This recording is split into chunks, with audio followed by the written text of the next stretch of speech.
ಬರ್ತಾ ಇದೆ ಅಲ್ಲ ನೋಡ್ರಿ, ಅದೇ ಕೇಳ್ತಾ ಇರೋದು. ಅಕ್ಟೋಬರ್ ಅದು ನವೆಂಬರೇ ಬರುತ್ತೆ. ಕ್ರಾಂತಿ ಎಲ್ಲಿದೆ ನನ್ಗೆ ಗೊತ್ತಿಲ್ಲ, ನೀವೇ ಹೇಳ್ತಾ ಇರೋದು. ಅದೇ ಹೇಳ್ತಾ ಇರೋದು ಸರ್. ಈಗ ನಾವೇ ನಮಗೆ ಒಂದು ಕ್ಯಾಲೆಂಡರನ್ನು ವಿಧಿಸ್ಕೊಂಡಿದ್ದೀವಿ. ಆ ಕ್ಯಾಲೆಂಡರ್ ಪ್ರಕಾರ ನವೆಂಬರ್ ಬರ್ತಾ ಇದೆ. ಕ್ರಾಂತಿ ಬರ್ತಾ ಇದೆ ಅಂತ ನಾವೆಂದೂ ಹೇಳಿಲ್ಲ, ನೀವೇ ಹೇಳ್ತಾ ಇರೋದು. ಕ್ರಾಂತಿ ಇಲ್ಲೇ ಇದೆ.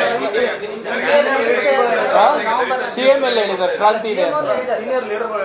ಯಾರು ಒಬ್ರಿಬ್ರು ಹೇಳ್ತಾರೆ. ಈಗ ನಾನು ಹೇಳ್ತೀನಿ, ಏನೋ ಒಂದು ಹೇಳ್ತೀನಿ, ಅದು ನಿಮ್ಗೆ ಸರಿ ಅನಿಸಿದ್ರೆ ನೀವು ಓಡಿಸ್ತೀರಿ.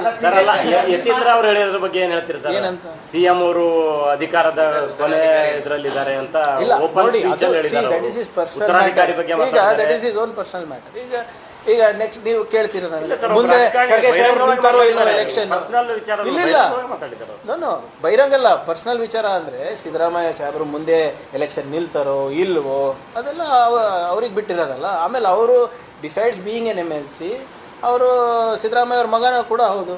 ಸೊ ಅವ್ರು ಏನಾದರೂ ಈಗ ಖರ್ಗೆ ಸಾಹೇಬ್ರು ಮುಂದಿನ ಚುನಾವಣೆ ನಿಲ್ತಾರ, ಲೋಕಸಭಾದ್ದು ಅಥವಾ ಬೇರೆ ಏನಾದರೂ ತಗೋತಾರ, ಅದೆಲ್ಲ ಅವ್ರವ್ರ ನಿರ್ಧಾರಗಳಲ್ಲ. ಈ ಸಂದರ್ಭದಲ್ಲಿ ಅವರೇ ಈ ಥರದ ಹೇಳಿಕೆ ಕೊಟ್ಟಿದಾರಲ್ಲ ಅಂತ ನಾನು ಹೇಳಿಲ್ಲ.